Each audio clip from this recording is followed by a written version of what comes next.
Acho que pode. Então, falando aí de, já pensando na disfunção renal, uma disfunção renal mais grave com necessidade de hemodiálise, então eu trago esse artigo aqui para vocês, que a ideia dele foi avaliar quais antimicrobianos eram mais prescritos para os pacientes pediátricos que faziam hemodiálise, e aí na modalidade contínua, né? E identificar as lacunas nas referências utilizadas. Então, esse artigo ele trouxe que foram utilizados ali 77 antimicrobianos, né? Desses antimicrobianos, 19 deles foram utilizados em pelo menos 10% dos casos.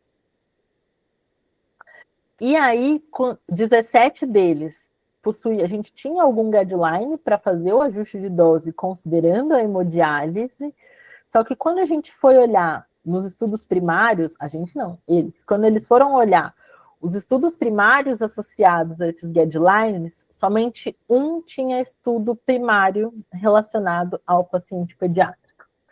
Então, tudo que a gente faz hoje, a maior parte do que a gente faz hoje é uma adaptação, né, do paciente adulto. Então, por isso que é importante a gente lembrar ali, o paciente, se ele é se é um medicamento que tem excreção renal, e é um paciente neonato, então eu preciso espaçar mais a frequência. Então, hoje, né, o que a gente quer discutir hoje é que muitas vezes a gente vai ter que olhar para a fisiologia do paciente e discutir com a equipe médica munida desses parâmetros, dessas discussões, para fazer um ajuste empírico, porque a maioria do que a gente tem hoje disponível na literatura não é baseado no paciente pediátrico. Então, a gente precisa pensar ali, né? Minha proposta hoje é a gente pensar um pouquinho para além do que a gente tem disponível, né? A gente ter a capacidade de fazer essas discussões com as nossas equipes. E aí, quando a gente fala de hemodiálise, né? Isso vai depender, o ajuste vai depender de algumas coisas. Do tipo de hemodiálise, do medicamento, do paciente e da disfunção renal em si. Então, falando um pouco das características do medicamento, como que ela é influenciada pela hemodiálise. Então, o que vai influenciar muito a diálise vai ser o peso molecular. Então, esse tá tranquilo, né? Quanto menor a molécula, mais dialisável vai ser, então mais ajuste vai precisar. Então, maior vai ser a influência da terapia renal nesse medicamento. Tranquilo?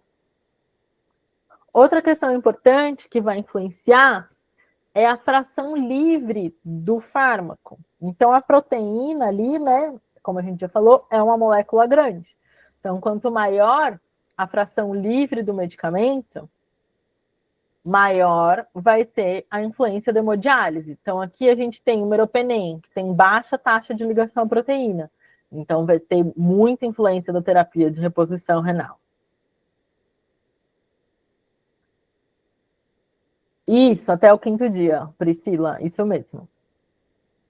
Já a clindamicina, ela tem é um medicamento que tem uma taxa de ligação à proteína maior, então ela vai ter uma menor influência da reposição renal.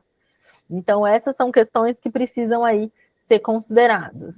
E aí, inversamente proporcional, né? Quanto maior a porcentagem de fármaco livre, maior vai ser, quanto menor a porcentagem de fármaco livre, maior vai ser a necessidade de ajuste quando há alteração de ligação à proteína.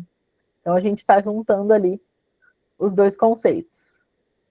Se tem baixa taxa de ligação à proteína, se tem alteração de proteína, a gente não precisa fazer ajuste. Agora, se tem uma alta taxa de ligação à proteína, se mudou a quantidade ali de proteínas, a concentração de proteínas, a gente vai precisar fazer algum tipo de ajuste nesse sentido. E, como eu esqueci o nome, a colega tinha trazido, a influência do volume de distribuição. Então, quanto maior for o volume de distribuição do medicamento, quanto menor for o volume de distribuição do medicamento, maior vai ser a influência da terapia de reposição renal. Por quê? Porque quanto menor for o volume de distribuição, ele vai estar ali mais no plasma.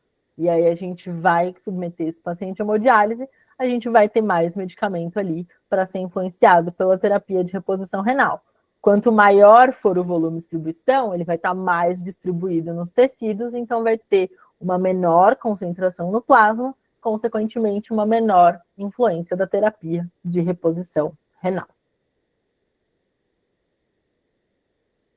E aqui eu deixei para vocês um link do artigo e um resuminho, né? Quando a gente pensa aí em terapia de substituição renal, considerando o volume de distribuição, a porcentagem livre de fármaco e o tamanho da molécula, qual é a relevância ali da terapia de substituição renal. E algo que a gente precisa considerar é, quando esses estudos foram feitos, a maior parte deles, a gente tinha outro tipo de tecnologia, né? Então, a gente não tinha, os dialisadores que a gente tem hoje, os filtros que a gente tem hoje. Então, muitas vezes, a gente não vai ter uma certeza absoluta do quanto vai ser dialisado. Então, o que eu já fiz N vezes que a gente não tinha certeza. A gente pegou o filtro que ia ser utilizado na criança, viu o poro do filtro, o tamanho do poro do filtro, foi ver o tamanho da molécula e para ver se ele era dialisável ou não e discutir com a equipe se a gente ia fazer ajuste de dose ou não, se ia fazer antes ou depois a dose. Porque esses estudos que a gente tem disponíveis, antes, os filtros que eram disponíveis, eles eram muito diferentes, né? Eles tinham poros diferentes, ou tinham outra capacidade de filtração. Então, nem sempre a gente vai encontrar aí também essas respostas.